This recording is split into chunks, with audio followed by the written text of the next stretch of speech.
The Supreme Court at it again.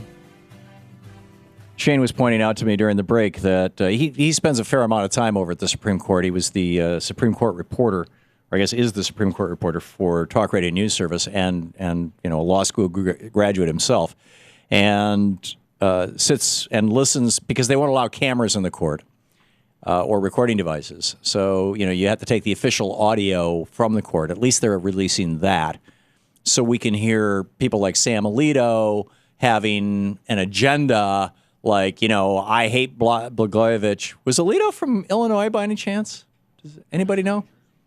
Yeah, you thought he was from New Jersey. Anyhow, Alito, probably some right-winger whispered it in his ear, if not, because clearly somebody had done the research, right, on this. But Alito is like, in this union case, we're just going to blow up, we're going to start chipping away at, shall we say, the power of unions to engage in basically a corrupt relationship with Democratic politicians. Now, that's the job of Congress. That's not the job of the Supreme Court.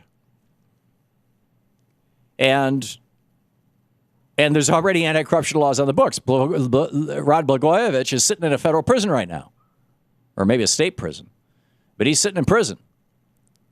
But here's Sam Alito talking about how this was in the oral arguments in the union case, Harris v. Quinn, where he's saying, well, really, I want to rule on this thing based on, I just want to kick Rod Blagojevich up the backside.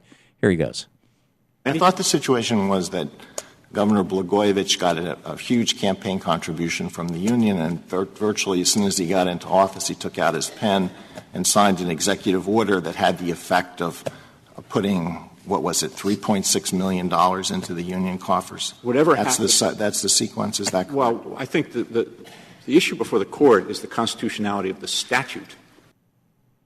Yeah, and so then Don Verrilli, the Solicitor General of the United States, says, respectfully, you idiot, the case before you has nothing to do with Blagojevich or, union payments. The case before you has to do with whether or not it's constitutional for the state of Illinois to pass a law requiring state employees to be members of a union, and if so, if this woman qualifies as a state employee. And really, it's only the last part of that that's the case before them. It's not even the constitutionality.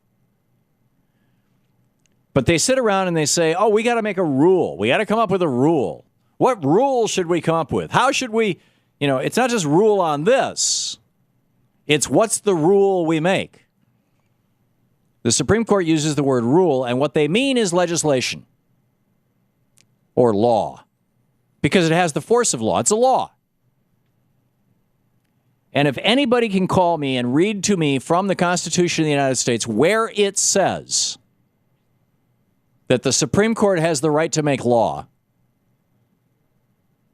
I'd love to hear it. But you're not going to find it because it's not there.